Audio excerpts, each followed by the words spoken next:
There's nothing quite as satisfying as taking out your opponent's entire team with one Pokemon. However, a lot of legwork must be done beforehand to make this very consistent. The setup-focused game plan want to cover as many matchups with utility and try to earn a safe setup environment. This includes things like dual screens, combination of Stealth Rock plus Yawn, Trick Room, Baton Pass, among other things. Sometimes it can be more subtle than that. For example, you could lead Tapu Lele to force in steel types like Ferrothorn, and just hit it with Psychic until Lele goes down. That forces the Ferrothorn to stay on the field, giving a free setup turn to something like Blaziken or Cinderace. The setup game plan, for a lack of a better word, basically play themselves once their starting three is picked. This is how they stay so consistent, but that consistency can be a double-edged sword. If your lead gets taunted or threatened with a one-hit KO, you only have the sweepers in the back. Turns out if you lead Hippowdon into Dracovish turn 1 and you don't have any switch-ins, you're in trouble. One way to handle this problem is to make your team preview less obvious.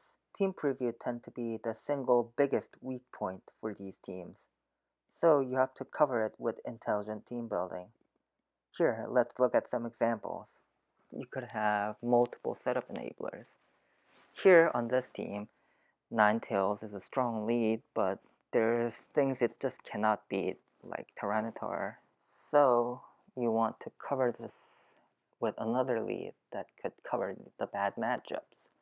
Something like Swampert does that perfectly. This team hides its intentions with a dual screens Dragapult set. It's not so easy to conclusively declare that this is going to be a dual screens Dragapult going for a setup.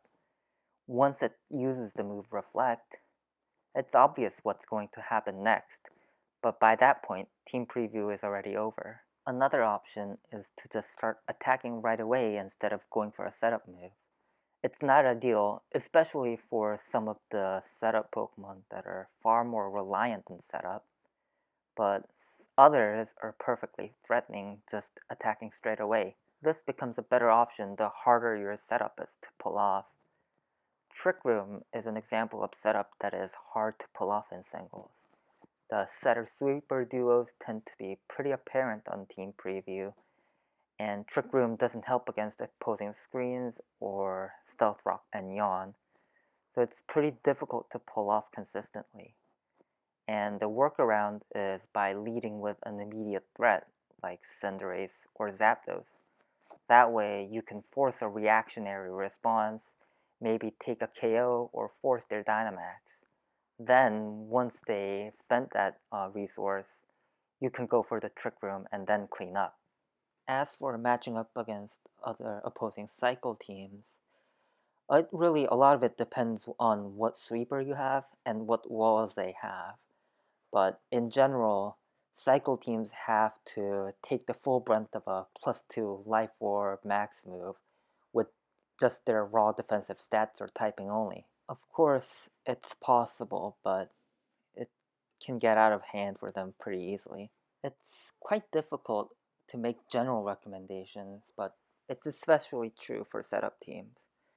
The game for them is going to be so tempo-based and every turn counts. So when you're building these types of teams, you should consider common specific lines of play and response in the team building phase. But to make your team more consistent, try to have at least 2 setup enablers and 2 attackers that don't have to set up to be threatening. Setup teams tend to be quite linear in gameplay, so the more resilient your game plan is, the better you'll do in the long run. Well, that's gonna be it for this video.